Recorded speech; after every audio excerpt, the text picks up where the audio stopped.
Amables televidentes, sean todos bienvenidos a Propuesta Semanal, domingo 21 de junio del año 2020, corriendo veloz hacia las elecciones del 5 de julio. Tenemos muchos temas, tenemos el tema del coronavirus, que es un tema obligado, tenemos el enfrentamiento en la recta final entre el PRM y el PLD, la campaña del candidato Leonel Fernández, también algunos detallitos con relación al candidato oficial, Junta Central Electoral, y hoy, con tantos candidatos, tenemos que dividir el programa con dos invitados. El primero es el licenciado Víctor Pavón, quien es candidato por la Santo Domingo Norte, por la Fuerza del Pueblo, y el licenciado Juan José Rojas Tabar, que es candidato a diputado por Santo Domingo Este, pero por la Fuerza, por el Partido Revolucionario Moderno.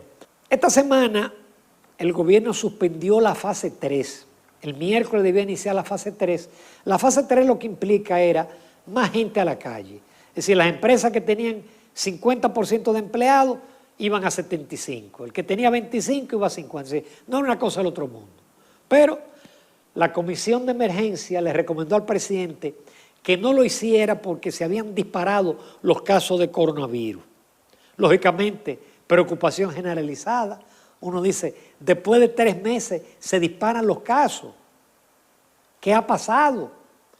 Se ha reclamado que aumente el número de pruebas para poder tener un perfil. Pero también hay una parte de la población que no obedece, que no cumple el toque de queda, que no mantiene la distancia física en la fila, pero tampoco hay autoridad que ejecute. ¿Cómo es posible que en los barrios haya gente bebiendo sin mascarilla en bares y en discotecas?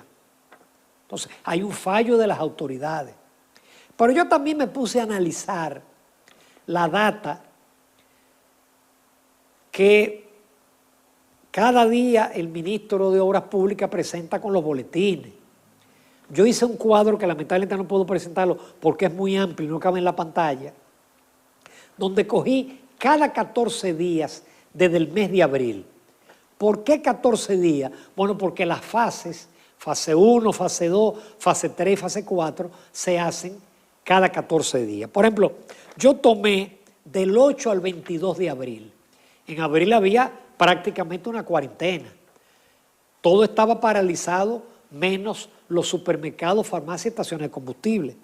¿Qué ocurrió en esos 14 días? Hubo 152 muertos. Pero, ¿cuántos muertos hubo en esta última quincena por la cual no se hizo la escalada? 117, mucho menos cantidad de muertos.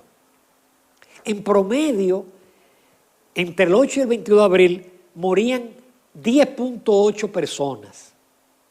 Ahora, en esta última quincena, en promedio diario, 8.3.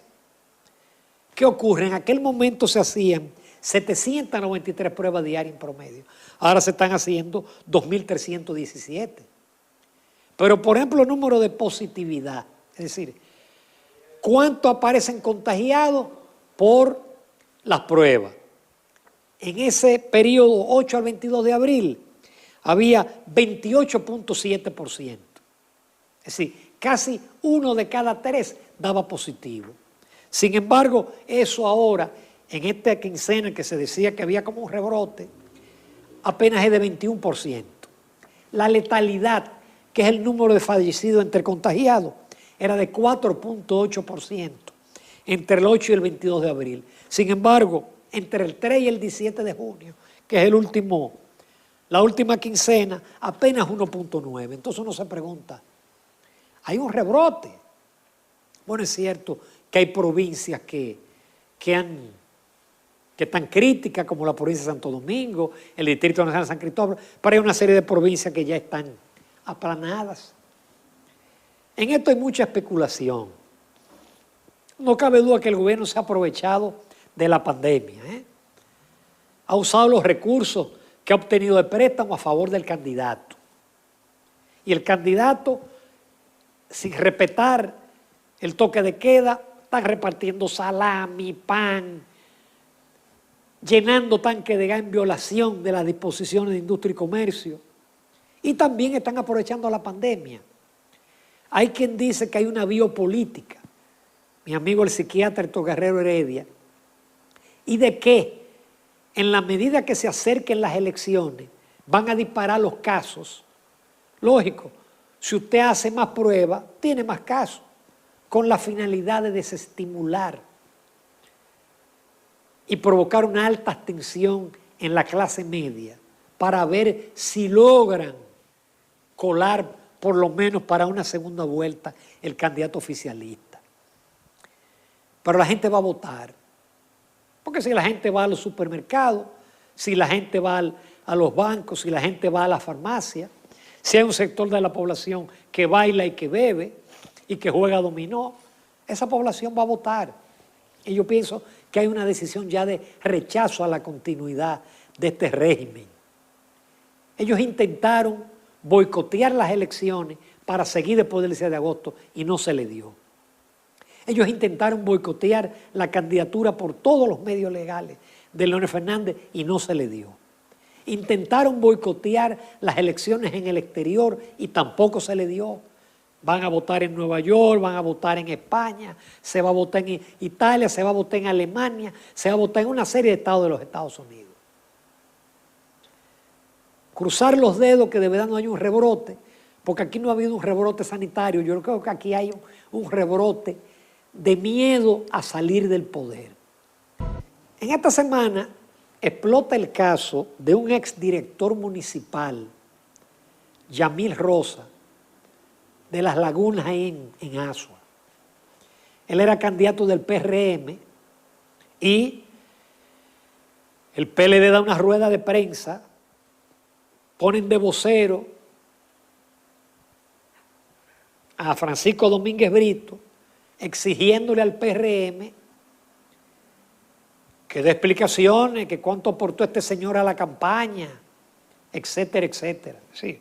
Los angelitos del comité político del PLD dando lecciones de moral. Pero resulta que mi amigo Domínguez Brito, cuando era procurador, en un programa él admitió que él conocía el caso de César el Abusador, pero que no pudo hacer nada. Entonces el PLD no tiene moral, este gobierno, para hablar de narcotráfico, señores. César el Abusador recibió todo el apoyo de las autoridades, no solamente para convertirse en el principal capo de la región, sino que también él mataba, él daba golpe, él hería, por eso le dicen el abusador, y nunca le pasaba nada. El colmo fue que él fue pedido en extradición y las autoridades supuestamente le estaban dando vigilancia y él se escabulló y se escapó por Barahona. De ahí fue a parar a Panamá, lo atraparon en Colombia. Igual que a muchísimos narcotraficantes, porque tienen la protección oficial. Entonces, óigame, este gobierno no tiene moral para hablar de narcotráfico, porque tiene ahí el clavito de César el Abusador y de muchísimos otros casos. Al candidato del PLD no se le puede enrostrar nada. Por eso tienen que hacer eso, distraer la atención. Pero afortunadamente Roberto Fulcar el miércoles en una rueda de prensa le sacó ahí una cantidad de expedientes. La UISOE, los 11.500 millones en asfalto que dio el candidato, las obras sobrevaluadas de Odebrecht, Punta Catalina, en fin, una cantidad de cosas, señores, que han ocurrido, que han convertido este gobierno en el gobierno más corrupto en la historia de la República Dominicana. Por eso es que un eventual triunfo de Gonzalo Castillo, lo único que garantiza es la impunidad de que continúe la corrupción y de que la institucionalidad siga en picada, porque la institucionalidad se ha ido a fondo. Por eso es un estudio que se hizo recientemente de 15 países de América Latina, de la capacidad para enfrentar la corrupción. Nosotros somos el número 13 de 15, porque en América Latina han caído presidentes, se han suicidado expresidentes, han caído funcionarios y aquí no ha pasado nada con Odebrecht. Y aquí fue el país donde se dieron el mayor volumen de soborno, 92 millones de dólares. Y para Punta Catalina se dieron 38 y solamente salió el nombre de Andy Daguarre y de 2 más. Pero los pecuesos largos, los grandes que recibieron soborno de Odebrecht, aquí no se conocen. Y solo se va a conocer si es derrotado el candidato oficial. Por otro lado, hay una noticia también interesante relacionada con el candidato oficial. Y fue que hace 9 días se anunció que el ex gobernador de Puerto Rico, Luis Fortuño, y el abogado norteamericano Doug Cantor iban a representar al candidato Gonzalo Castillo. Fortuño como lobista y Cantor como representante legal. Uno se pregunta, ¿y por qué? ¿Para qué un lobista? ¿Para qué un abogado? ¿Qué hay detrás de todo eso?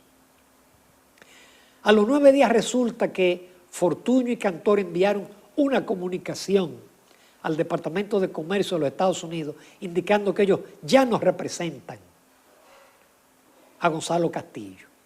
Un importante periódico de Puerto Rico, El Nuevo Día, el periódico más importante, dio la reseña e insinuó que las razones por las cuales fueron es por las acusaciones de corrupción que pesan sobre el candidato Gonzalo Castillo.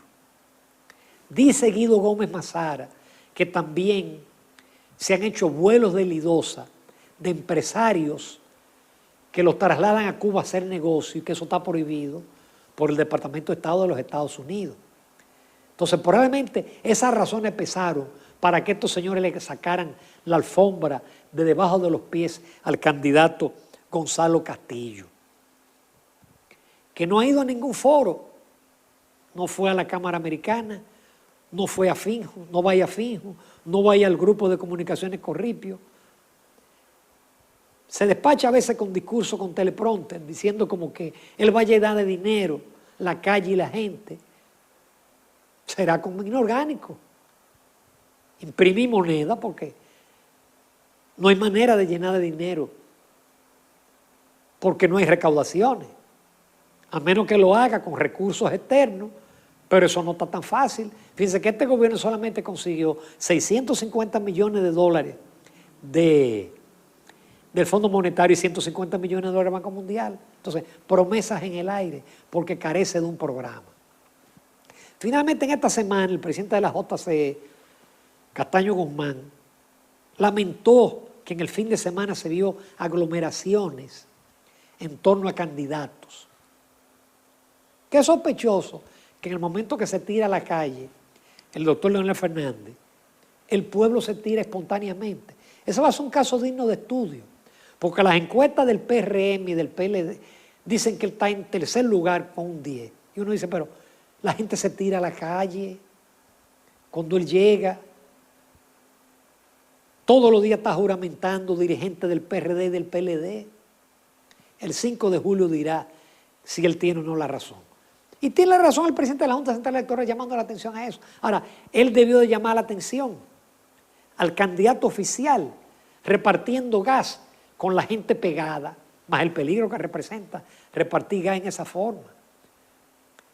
Él debió llamar la atención cuando tiraban los salchichones y los pollos al aire y la gente pegada, porque hay que dar de un lado y de otro.